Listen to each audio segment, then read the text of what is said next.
This video, I'm going to go over position 3 from Francois Tardieu's Backgammon Strategic Concepts.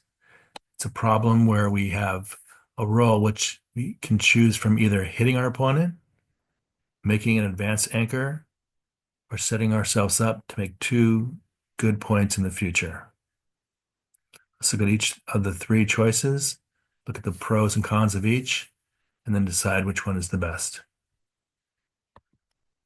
Here's the first choice, coming in off the bar and hitting our opponent on the 16. We are blue. We rolled a 5-4 and come in this roll and hit our opponent, which puts us ahead in the race. It adds a potential covering checker for a blot on the 11. Look like this. This is after the roll is made. It loses connectivity with our checker on the 24, though. And we'll have three blots covering both sides of the board after we're done with this move. The second choice is to make our 20 point, our advanced anchor on the 20 point, sometimes called the golden anchor because it's such a valuable point. The 20 and the 5 are the most valuable points to have on the board. After a move, it would look like this. We're still 2 points behind after the roll. It does leave a blot over here on the 11, but we do have this advanced anchor on the 20 now. The third choice is to come in with the 5 and slot the 9 with the 13 to 9. Looks like this. If we make this move, we're setting ourselves up in the future to possibly cover this later on the 20 or make a point here on our side of the board. So given all that information, the best choice is going to be to make the advanced anchor with bar 20, 24, 20. We're making the golden anchor. It's called golden anchor for a reason. It's very valuable. This blot on the 11 isn't great, and we do miss out on sending a third checker of theirs back. But making the valuable 20 point makes this the best move possible.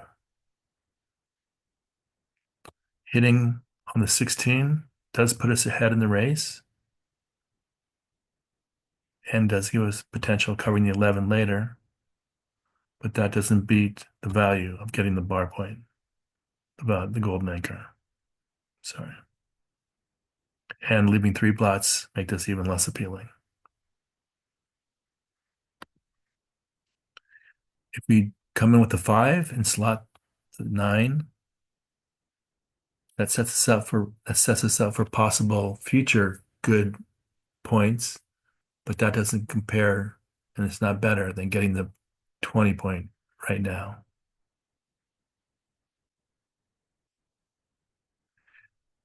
In summary, if we hit, we're going to be ahead in the race.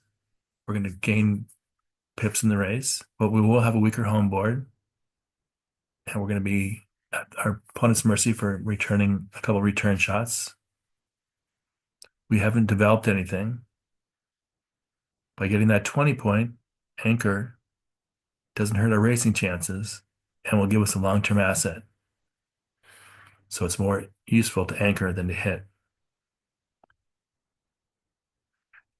Some key points to remember: an advanced anchor is a point you hold in your opponent's home board, here on the 20. That's an advanced anchor. At the beginning of the game, the best advanced anchors are the 20, which for now we can have, the 21 point, and the 18 point. These advanced anchors make perfect stepping stones for checkers to come off the bar and head for the midpoint, which is a natural spot for them to land. That's where it'd be nice to be able to move our checkers to the midpoint. And last, they control, advanced anchors control the outfield and prevent our opponent's checkers from coming down easily off their midpoint.